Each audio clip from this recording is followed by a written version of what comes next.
Hello, my name is Madam Jennifer from Educare TZ. Welcome again, my lovely Form 1 students, in our proceeding lecture series on our lovely topic of viruses, Kingdom Monera and Kingdom Protoctista. We have already covered on our two subtopic, which was the Kingdom Monera and viruses. In our today's session, we look on our third subtopic, which is Kingdom Protoctista. Welcome. The Kingdom Protoctista, which are they? Now, Kingdom Protoctista, the members of this kingdom include Amoeba species, Euglena species, Plasmodium species, Paramecium species, as well as Trypanosoma species. These are the main members of this Kingdom Protoctista, and we will discuss them one by one. Now, the Kingdom Protoctista consists of the major 5 phylum. And now, the Protoctista are subdivided into several phyla, and only 5 phyla of this kingdom will be discussed in this section. There are many phyla of the Kingdom Protoctista, but depending on your level, we'll discuss or we'll look on 5 phylum of this Kingdom Protoctista. These phyla include the follows: Rhizopoda. Example are Amoeba species. The second one is Apicomplexa. Apicomplexa phylum, example is Plasmodium species. The third phylum is Euglenophyta. Example is represented by Euglena species. Fourth one is Coleophora phylum, which is represented by the Paramecium. And the last one is Zomastignia phylum, which is represented by Trypanosoma species. In today's session, we look on these two phyla, which is phylum Rhizopoda as well as phylum Apicomplexa. Now, before we have looked at the general characteristics of the Kingdom Protoctista. So, first of all, the eukaryotic cell. Eukaryotic cell means that they have nuclear bond membrane. They have 2 nuclei. Also, most are unicellular organisms, only few are multicellular. Most of them are made up of single cell. Only few are made up of millions of cells, meaning multicellular. Also, most live in or near water or in moist place. Other are parasitic. Vile vile kuna wengine mostly wanakuwa wanapenda kuishi maeneo yenye unyevunyevu. Na wengine ni parasitic, meaning that they cause diseases. Also, some are autotrophic. Autotrophic meaning that wanaweza kujitengenezea chakula chao wenyewe. Kwa mfano, kuna Euglena, lakini wengine are heterotrophic, meaning that they depend on other organisms, they are parasite for other organisms so as to obtain their food. Some are mobile while other are sessile. Mobile meaning that wanaweza kuweza kumove kutoka sehemu moja kwenda sehemu nyingine kwa kutumia different locomotory organ, kwa mfano kama flagella. Lakini wengine ni sessile, meaning that they are not capable of moving. Hawezi kuondoka sehemu moja kwenda sehemu nyingine. Also, some reproduce sexually and other sexually. Vile vile kuna wengine anakuwa wana reproduce sexually, means there is combination of male and female gametes for reproduction. Also, other as reproduce asexual, means that there is no combination of gametes for reproduction process to take place. Also, na kuna wengine anakuwa na undergo both type of reproduction, both sexually and asexually. Also, many Protoctista have locomotory structures such as cilia, flagella, and pseudopodia. Those are by Protoctista. Now, by starting with the first phylum, which is phylum Rhizopoda. Now, an example of organism found in this phylum Rhizopoda, there is Amoeba species, which are free-living or parasitic unicellular organism. So, Amoeba is one of the unicellular or single-celled organism, which are found in the members of the phylum Rhizopoda. This parasitic amoeba, example, Entamoeba isolytica, ambao kazi yake yeye anasababisha amoeba, amoebic dysentery, sana kwa binadamu. And it is caused or it is transmitted due to the eating or ingesting contaminated food and water. So, this parasitic Entamoeba, which feed on the human colon and cause amoebic dysentery. Free-living amoeba are found in seawater, fresh water, and also in the soil. So this amoeba wanaweza kupatikana katika maji ya chumvi, wanaweza kupatikana katika fresh water na vile vile katika ardhi. So whenever, in case kama utakula contaminated food, kwa mfano umekula kachumbari haijaoshwa, meaning that you will suffer from this disease. Kutakuwa kuna huyo hapa bacteria ambaye anaweza kapelekea huu ugonjwa ukaishia kuumwa amoeba. So make sure that when you're eating either your vegetable or your fruit, make sure that you wash it very carefully with this safe and clean water. Also, they can also found in muddy ponds and slow flowing stream containing decaying organic matter. Vile vile inaweza kupatikana katika ponds zenye matope na vile vile maji yaliyotoma, yani ambao haya flow. And this is example of the amoeba. As you see here, amoeba yeye anakuwa ana move by the use of the pseudopod. This one, hapa ni pseudopodia. This fold, hapa ni pseudopodia ambazo zenyewe zinatumia kama organ of movement. And also, amoeba ana contain two types of the vacuole. The first one is contractile vacuole na food vacuole. Contractile vacuole kwa ajili ya small regulation na food vacuole kwa ajili ya food storage. Also, it has a nucleus which contains genetic material. It has cell membrane for the maintenance of shape. It has endoplasm ambayo ni internal plasma, also ectoplasm kwa ajili ya protection. So it has a cytoplasm as a site for the cellular activity. Now let us see the characteristics of amoeba. The first one, amoeba have two layers of cytoplasm. As we see in our structure here, there is endoplasm and the ectoplasm. So these are the layers of cytoplasm.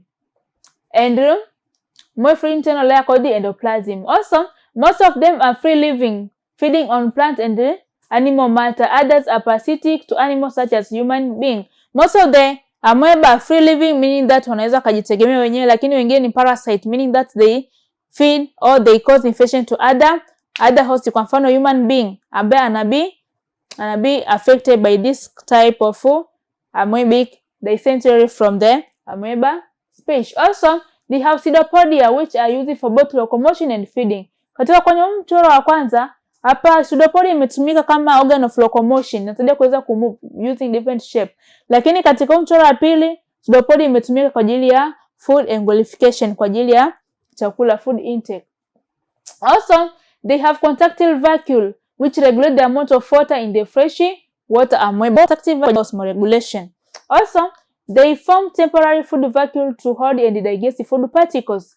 Also, amoeba, the waste products such as urea and ammonia are excreted by simple diffusion. Also, amoeba have this kind of excretion by using the simple diffusion process. So diffusion is a movement of substance from the region of high concentration to region of low concentration. Kwa pale movement of the substance from the region of solutes, from the region of high concentration to low concentration, ndio tunaita nini? Diffusion. The simple diffusion ni pale ambapo this movement does not occur with the aiding of other transporting medium. Also, they are unicellular organism. They are unicellular, meaning that they are made up of single cell. Also, they reproduce sexually by binary fission. So, amoeba have this kind of sexual reproduction whereby they divide into two equal parts, in which equal part can divide and produce the matured bacteria. And these are example. Hapa ni bacteria, the whole one. Hapa hivi kwanza akaanza replication, aka divide hapa nuclei yake ikaenda katika replication, akatengeneza two nucleus. Baada ya hapa aka undergo replication. Unaona hapa anaanda binary fission, na divide into two equal half.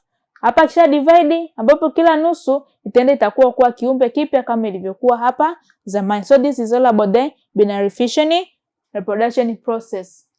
The advantage of amoeba. Amoeba anakuwa ana advantage gani? Now, amoeba are commonly used in laboratory to study cell structure and function. When you study the topic of parasitology, you will come up with this on how you diagnose the structure, the cell, of this type of the species ambayo ni amoeba. Also, the disadvantage of amoeba. Amoeba can cause diseases. For example, it's amoeba tolytica ambayo anapelekea amoeba dysentery to human beings. So, also kuna entamoeba gingivalis. Hiyo pa entamoeba gingivalis yeye anabi transmitted through the mdomoni. Huyo anapatikana sana mdomoni. Kwa hiyo in case kama mtu anakuwa na ugonjwa na vile vile anapelekea teeth decay, meno kuoza, and gum disease, fizi kuvimba. Kwa hiyo mtu anayesumbuliwa na fizi na na meno kuoza, it is because of this bacteria which is found in the mouth, which is called Entamoeba gingivalis.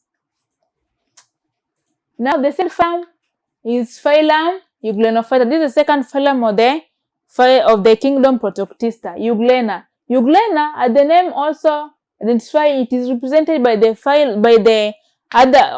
bacteria known as the Euglena species. So this phylum consists of the unicellular aquatic organism, most of which live in fresh water and possess flagella. Example of organism found in this phylum are Euglena species. So Euglena is one of the example of the bacteria found in this phylum Euglenophyta.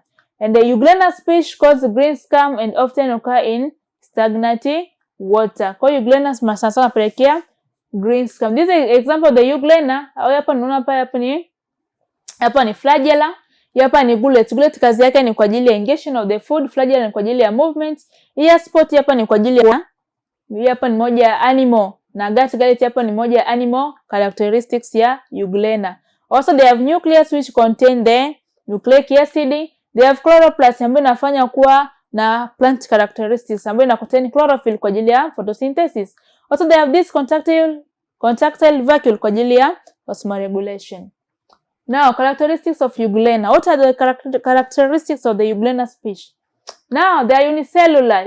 Euglena pia ni wametengenezwa na seli moja. Also they have chloroplast ambayo chloroplast yenyewe ime contain chlorophyll kwa ajili ya plant kuweza kujitengenezea chakula chake chenyewe. So Euglena ni bacteria, lakini ana chloroplast kama mimea ambayo ina contain chlorophyll kwa ajili ya photosynthesis. So hapa inamfanya hapa Euglena kuwa na tabia kama za mmea. Also most of them are found in fresh water and wengi wanapatikana katika maji baridi. Also they are protected by pellicle which surround the cytoplasm since they lack cell wall. Vile vile this Euglena hawana, when you look here unaona hakuna kabisa cell membrane. Hii hapa shape yao may be maintained by the pellicle kwa ajili ya protection. Also they have flagella for movement. Wana flagella kwa ajili ya move kutoka sehemu moja kwenda sehemu nyingine. Also they have eye spot for detection of the light intensity. They are eukaryotics. They are eukaryotic cell, meaning that they have nuclear bond organelles. Also they possess both plant and animal characters as I have already explained. And the plant characteristics is possession of chloroplast which contain chlorophyll for photosynthesis, and animal characteristics include ability to move using flagella and air spots for detection of the light intensity and the gullet food. Now what are the disadvantages of Euglena? They are used to treat sewage. These are the advantage of Euglena. They are used to treat sewage. Euglena wanasaidia katika kuondoa maji taka kwa sababu due to their unique capacity to change from being autotrophic to heterotrophic. So Euglena have the both characteristics of autotrophic and heterotrophic. Also Euglena species are important source of food for aquatic organism. Kwa mfano kama samaki, kwa vile vile wanakuwa kama chakula kwa aquatic organism, kwa mfano samaki. Also during photosynthesis Euglena release oxygen gas. Euglena are autotrophic and they contain chloroplast, ambayo in the chloroplast kuna chlorophyll kwa ajili ya photosynthesis. So during the photosynthesis process oxygen is one of the end product which is being released, and this oxygen inasaidia aquatic organism kwa ajili ya respiration, kwa inaweza maintain ile oxygen balance. Also disadvantage of Euglena species. The high reproduction of the Euglena inaweza kapelekea the Euglena bloom. Euglena bloom meaning that in case pale ambapo wengine wanakuwa nakufa inapelekea ile bloom. So because Euglena wanakuwa wanatumia oxygen inaweza kapelekea kuisha kwa oxygen majini. Hivi inaweza kapelekea ikawa toxic kwa wale aquatic organism. Ndio maana tunaita Euglena species bloom can be harmful to fish kwa sababu inapelekea deoxygenation. Also the toxin produced by these large numbers of microorganisms that kill fish and other organisms in the water. In case wakifa, these blooms inaweza kapelekea toxic katika aquatic environment. So my lovely Form 1 students, to enjoy the lesson on this session of phylum Euglena rhizopoda as one of the subphylum of the kingdom Protoctista. You are mostly welcome for keep on following other coming session and keep on following EducateZ. But because before I sum up, please pass through the notes so as to increase your content and understanding. Also take a note on this simple task so as to improve your understanding. How are Euglena beneficial to the environment? This is the first question. How are Euglena beneficial to the environment? The second one, describe how does an amoeba feed, move, and reproduce. And the second one, draw a well-labeled diagram of amoeba species. And the second one, draw a well-labeled diagram of Euglena species. My lovely students, keep on following for other coming session. Have a nice bye.